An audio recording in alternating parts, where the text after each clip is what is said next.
Present ఉన్న జనరేషన్‌లో పిల్లలు తన తల్లిదండ్రులని వృద్ధాశ్రమాల్లో వదిలేస్తున్నారు. ఓల్డ్ ఏజ్ హోమ్స్‌లో వదిలిపెడుతున్నారు. సో, కొంతమంది తల్లిదండ్రులు అడ్జస్ట్ అయ్యి ఉండిపోతున్నారు. కొంతమంది ఉండలేక చాలా ఇబ్బందులు పడుతున్నారు. ఉండలేక ఇబ్బందులు పడేవాళ్ళు నిజంగానే నాకు న్యాయం గావాలి అనుకునేవాళ్ళు, వాళ్ళ పిల్లల మీద ఎలాంటి కేసులు పెట్టొచ్చు? ఎలాంటి యాక్షన్ తీసుకోవచ్చు? చూడండి, ప్రెజెంట్ జనరేషన్ అనే గాదు. మామూలుగా గూడా కుటుంబ వ్యవస్థలో చాలా మటుకు గూడా అది విచ్ఛిన్నమైపోతున్నాయి. న్యూక్లియర్ ఫ్యామిలీస్ గానీ, ఐసోలేటెడ్ ఫ్యామిలీస్ కింద కన్వర్ట్ అయిపోతున్నాయి చాలా మటుకు గూడా. There is no bondages between the parents and the children. చాలా మటుకు గూడా కొంతమంది పెన్షనర్స్ ఉన్నప్పటికీ, నాన్ పెన్షనర్స్ ఉన్నప్పటికీ, పెన్షనర్స్ ఉంటేనేమో నీకు బాగా డబ్బులొస్తున్నాయి గదా! మీరు మీరు బతకచ్చు. మాదెందుకు మీకు అన్నట్టుగా తీసుకొస్తున్నారు. ఇవన్నీ గూడా ఏంటంటే, ఒకవేళ పెన్షన్ లేదనుకోండి, వీళ్ళని ఇంతవరకు సంపాదించాలి. వీళ్ళకి నెలకు 10,000, 20,000, 30,000 సపోజ్ హైదరాబాద్ లాంటి ప్రాంతంలో మినిమమ్ 30,000 అన్న పెన్షనర్‌కి ఖర్చయితది ఒక్క వ్యక్తికి. Including his 30,000-40,000 including his medical expenditure, emergency expenditures. సడెన్‌గా ఏమన్నా అయితే హాస్పిటల్‌కి పోతే ఒక 10,000, 5,000 ఖర్చులైతాయి. మందులకు వాటికి వీటికి. ఈ 40,000 ఎవరు పెట్టుకోవాలా? అన్నది ఒక క్రైటీరియా. 30,000 అట్‌లీస్ట్ ఒక ఇల్లు ఉంటే ఒక 20,000 అన్నా ఖర్చయితాయి. ఇల్లు లేకుంటే కిరాయి ఇంట్లో ఉంటే 30,000 అన్నా ఖర్చయితాయి. సో, పెన్షనర్‌గా ఉంటే he is benefited out of his pension and he is living కొంతవరకు. పిల్లలతోనేం సంబంధం లేదండి. ఒకవేళ వాళ్ళ ఇంట్లో గనుక వీళ్ళు ఉండదంటే, ఇంట్లో పిల్లల్ని పోషించాలన్నది ఏం లేదు తల్లిదండ్రులకు. ఇంట్లో పిల్లల్ని వాళ్ళు బయటికి పంపియచ్చు. బయటికనే ఇన్ ఎ సెన్స్, అమ్మ మిమ్మల్ని మేము చూసుకోలేము. మీరు మమ్మల్ని చూడొద్దు. మేము మిమ్మల్ని చూడము. దట్ ఈస్ అన్ అండర్‌స్టాండింగ్‌లో ఎళ్ళిపోతున్నారు. కానీ కొంతమంది వీళ్ళ ఇల్లు తీసుకొని తల్లిదండ్రులను ఎలగొట్టినప్పుడు చాలా ప్రాబ్లమ్స్ వస్తున్నాయి. అవి ఆర్‌డీఓ దగ్గర గానీ, కలెక్టర్ ఆఫీస్‌లో గానీ ఒక పిటిషన్ దాఖలు చేసినట్టయితే సీనియర్ సిటిజన్ కింద they will have the sum of the rights. ఆ సీనియర్ సిటిజన్‌కి చాలా రైట్స్ ఉంటాయి. అప్పుడు కూడా వాళ్ళు అంటే ఈ ఆర్‌డీఓ ఆఫీస్‌కి తిరిగి, తిరిగి కూడా అలసిపోయిన వాళ్ళున్నారు. ఎందుకంటే కాంప్రమైజ్ అన్నది పిల్లలు కానప్పుడు. ఒకవేళ ఎంప్లాయీ ఉన్నాడనుకో, కొడుకు ఎంప్లాయీ అయితే ఇమ్మీడియేట్‌గా కట్ ఆఫ్ చేసి మెయింటెనెన్స్ ఇట్లా వస్తున్నది. ఈవెన్ దెన్ కొన్ని ప్రాపర్టీస్ తీసుకొని వీళ్ళని చూడకుండా చేసిన దానికి కూడా హైకోర్ట్ గాని, సుప్రీం కోర్ట్ జడ్జిమెంట్స్ చాలా యెస్. వచ్చినాయి. ఎగ్జాక్ట్‌లీ మనము అది. రీసెంట్‌గానే హైదరాబాద్‌లో హ్మ్. ఇద్దరు పిల్లలు ఆమెకి. ఆమె ఏజ్ అయిపోయిందని జెప్పేసి ఆమె సొంత ఇంట్లో ఆమెను ఉండనివ్వకుండా, ఆమెను బయటికి నెంటేసి వీళ్ళు మాత్రం ఉంటున్నారు ఇద్దరు కొడుకులు దాన్ని పంచుకొని. ఈమెళ్ళేసి ఆర్‌డీఓ ఆఫీస్‌లో కేస్ పెట్టేసింది. నాకు యెస్. కంప్లెయింట్ ఇచ్చుకుంది. ఒక యెస్. కంప్లెయింట్ ఇచ్చిన తర్వాత ఆర్‌డీఓ నుంచి మళ్ళీ ఎంఆర్‌ఓ, వీఆర్‌ఓ వీళ్ళందరూ ఎంటర్ అయ్యి, వాళ్ళ దగ్గరికెళ్ళి 2 టైమ్స్ చెప్పారంట. నో బో మేము ఖాళీ చేయమని జెప్పారు. మళ్ళీ ఇంకొకసారి జెప్పారు, చేయమని జెప్పారు. లాస్ట్ టైమ్ ఇంకెళ్ళేసి ఎంఆర్‌ఓ ఆఫీస్‌కి సంబంధించినటువంటి అధికారులు ఇంటిని సీజ్ చేసేసారు. Seize yes. చేసి మళ్ళీ ఆమెకు అప్పజెప్పారు. యెస్. ఇలాంటి కేసెస్ గూడా జరుగుతున్నాయి. మన హైదరాబాద్‌లో జరిగిందిది. అందుకే నేను చెప్తున్నాను. చట్టాలను తెలుసుకోండి. హక్కులను తెలుసుకోండి. పిల్లలు గూడా తల్లిదండ్రులను గౌరవించాలండి. వాళ్ళని చిన్నప్పుడు ఎలా పెంచారో తల్లిదండ్రులు గూడా వాళ్ళ ఏజ్ వచ్చేసరికి వాళ్ళు సేమ్ టైప్‌లో అయితారు. హ్మ్. ఇప్పుడు మా ఫాదర్ ఆళ్ళని ఎంత అని ఇప్పుడు 86 ఇయర్స్ మా ఫాదర్. అతనికి మా మారల్ సపోర్ట్ అవసరము. మనం ఎంత ప్రేమతోని చూసుకుంటే వాళ్ళు అంత గివ్ అప్ ఇస్తారు. Give exactly. Back to me హ్మ్. అని. అలాగే మనం ఎంత ఈ సొసైటీకి ఇస్తున్నామో అది సొసైటీ మనకిస్తుంది. సొసైటీకి మనం ఇస్తున్నాము. ఇవ్వాలి గూడా. సమాజానికి మనము తిరిగి ఇవ్వాలనేది గివ్ బ్యాక్ టు సొసైటీ అనంటే ఏంటి? ఈ దేశానికి ఇవ్వాలి. మీరు పెద్దలను గౌరవించినారు. It is a give back to the society. ఎనకకు తిరిగి.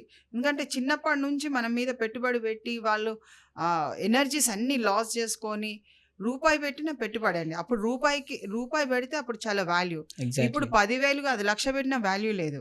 హ్మ్. ఇప్పుడు పేరెంట్స్‌కైతే ఆ వాల్యూ గూడా లేదు. పిల్లలు ఇస్తానన్నది రేపు వాళ్ళు చూసుకుంటారు. ఇప్పుడు మా జనరేషన్ వరకు ఇట్ ఈస్ ఓకే. ఇంకో జనరేషన్ గూడా ఓకేలాగా ఉండొచ్చు. ప్రెజెంట్ ఉన్న జనరేషన్‌లోనే అసలు నెక్స్ట్ జనరేషన్‌కి మాకు పిల్లలొద్దు, భార్యాభర్తలు ఉండామనే వాళ్ళు గూడా ఉన్నారు. చాలామంది ఒక్కరిని కనే స్టాప్ చేసుకున్న వాళ్ళు చాలా మందున్నారు. పిల్లలే వద్దు, మనమే ఉందాం అనే వాళ్ళు గూడా ఉన్నారు. యెస్.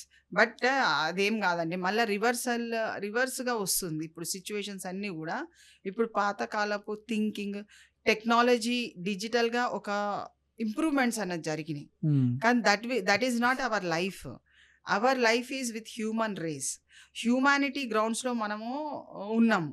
కాబట్టి ఆ హ్యూమానిటీ గ్రౌండ్సే మన కుటుంబ విలువలన్నది తీసుకొస్తుంది. మానవ విలువలు, కుటుంబ విలువలు, మానవ హక్కుల విలువలు ఇవన్నీ గూడా వచ్చేస్తున్నాయి ఇప్పుడు. దాని గురించి బెస్ట్ పార్ట్ ఏందనంటే when you know about the law, when you know about the right of the law, when you know about the duty of yourself, then it is the best part in your life. Exactly. నువ్వు తప్పు చెయ్యొద్దు అన్నదే చట్టం చెప్తుంది. నువ్వు తప్పు చేసి చట్టం దగ్గరకు వచ్చి నాదే రైట్ అని ఎట్లా చెప్తావు? హ్మ్. చెప్పలేవు. అది రూల్ గురించి మాట్లాడినప్పుడు ఆ రూల్‌ని నువ్వు అధిగమించలేవు. హ్మ్. ఇప్పుడు వేరే కంట్రీస్‌లో అయితే కన్నుకు కన్ను, పన్నుకు పన్ను అన్నప్పుడు, మన కంట్రీలో గూడా ఒక రేప్ జరిగింది. చలో భయ్ పన్నుకు పన్ను, కన్నుకు కన్ను చేయాలి. ఎందుకు చంపొద్దు, ఎన్‌కౌంటర్ చేయండి అని పెద్ద పెద్ద వాయిసెస్ ఇస్తాము. బట్ ఆ తప్పు జరగకుండా నువ్వెక్కడ కంట్రోల్ చేస్తున్నావు? నీ పిల్లలకు నీ చట్టం గురించి ఎక్కడ చెప్తున్నావు? చిన్నప్పటి నుంచి చట్టాల మీదనే అవగాహనతోని, చట్టబద్ధతగా పిల్లల్ని పెంచడానికి తల్లిదండ్రులు ఒక మెట్టు అవేర్‌నెస్ తీసుకోవాలి. అలాంటి పరిస్థితులు వచ్చినప్పుడు ఈ ఏమంటారు? ఇలా అంటే ఆశ్రమంలో పెట్టొద్దు. It is not like and కొంతమంది ప్రెజెంట్ ఉన్న ఎడ్యుకేషన్ సిస్టమ్‌లో గూడా లా అనే సబ్జెక్ట్ ఇప్పుడు మనం maths, physics, social, Telugu, English ఇవన్నీ ఎట్లా నేర్చుకుంటున్నామో ఫస్ట్ క్లాస్ నుంచి ఐ మీన్ నేను సెకండ్ ఇది ఒక్కటి చెప్పిన తర్వాత మీరు ఇంకొకటి అడగండి. ఎందుకంటే మధ్యలో ఆగిపోయింది కాబట్టి I just want to tell. కొంతమంది పేరెంట్స్ కావాలనుకుని కూడా ఆశ్రమాలకు వెళ్ళిపోతున్నారు కొంతమంది పేరెంట్స్. సో వాళ్ళకి అక్కడ నచ్చుతుంది. ఎందుకంటే కొడుకుతోని కోడలతోని చెయ్యలేక, అంటే వాళ్ళతోని సరిగ్గా సయోధ్యం లేక వాళ్ళు కూడా అట్లా వెళ్ళిపోతున్నారు. వెళ్ళిపోయే వాళ్ళని ఆపేది ఏం లేదండి. They can enjoy their life. These people can enjoy their life. But వాళ్ళ ప్రోడక్ట్, వాళ్ళ ఆస్తులని వాళ్ళన్నీ జప్తు చేసుకొని వాళ్ళ మీద ఎంజాయ్ చేసి అంటే ఒక హరాస్మెంట్ చేసి అందులో ఆనందాన్ని పొందడం అన్నది పిల్లలకు అవివేకమైన పని. ఎగ్జాక్ట్‌లీ. పిల్లలు చాలా మటుకు వాళ్ళని కూడా వాళ్ళ పిల్లలు అలాగే చూస్తారు కదా రేపు ఫ్యూచర్‌లో. తప్పదది. డెఫినెట్‌గా. అందుకనే you do your job, you do loyalty అనేది ఇంపార్టెంట్. పేరెంట్స్‌కి సర్వీస్ అనేది ఇంపార్టెంట్. ఎక్కువ స్థాయిలో చూడండి, కూతురు తండ్రికి స్నానం చేయించగలుగుతుంది. రైట్? అండ్ కోడలు అట్లనే స్నానం చేయిస్తారన్నది ఏం లేదు గ్యారంటీ. సో మేబీ అక్కడ కొన్ని డిఫరెన్సెస్ అన్నది వస్తుంది. సో ఆ విధంగా మనం చూసుకున్నట్టయితే కొడుకులు తండ్రులను చూసుకున్న విధానంలో కూడా కొంతవరకు తేడాలు రావచ్చు. సో తల్లిదండ్రులు అప్పుడప్పుడు కూతుర్లు మంచిగా ఉంటారు, వాళ్ళ దగ్గరనే ఉంటాం అన్నది కూడా అనుకుంటారు. సో అట్లా ఉన్నారని చెప్పేసి అంత వాడేసుకుంటారు అన్నది ఏం లేదండి. There is a norm, there is a things which we have to understand it. Family ఎమోషన్స్ని అండర్స్టాండ్ చేసుకొని ఫ్యామిలీ లాస్ పైన చిన్న చిన్న బేసిక్ లాస్, తల్లిదండ్రులు వాళ్ళ ఆశని కొట్టేయద్దు, తల్లిదండ్రుల పైసలను కొట్టేయద్దు, తల్లిదండ్రులని వాళ్ళని మంచిగా చూసుకుంటే వాళ్ళు హ్యాపీగా ఉంటే మీరు కూడా హ్యాపీగా ఉంటారు. ఆ హ్యాపీనెస్గా తోని మనము ముందుకెళ్ళాలన్నదే ఉండాలి తప్ప వాళ్ళని నిర్బంధించేసి వాళ్ళ పైసలు వాళ్ళ అన్నీ తీసేసుకొని వాళ్ళని ఎలగొట్టేసి వాళ్ళ ఆస్తులను అనుభవించాలని కోరిక తపన మీరు కట్టనప్పుడు మీరు వాళ్ళ ఆస్తిని అనుభవించాలనే కోరిక ఉండద్దు. ఎందుకంటే సెల్ఫ్ ఎక్వైర్డ్ ప్రాపర్టీస్ మీద ఎవరికి హక్కు లేదు. అందులో కొడుకులు ఏదో హక్కును సాధించాలి, వాళ్ళని టార్చర్ చేయడానికి కూడా కొన్ని పిటిషన్లు వేసుకొని వెళ్ళిపోతుంటారు. వాళ్ళు అంతగానం అనుభవిస్తారు. వాళ్ళకి ఏ విధంగా వీళ్ళు తల్లిదండ్రులని బాధించారో వాళ్ళు కూడా అంత అనుభవిస్తారు. అది నేచర్లో. నువ్వు కోర్టులో ఒకటి చెప్తే నేచర్లో ఇంకొకటి చెప్తుంది. కర్మఫలాలు అని ఏదో ఒకటి మనము సిద్ధాంతాలు కొన్ని నడుస్తుంటాయి.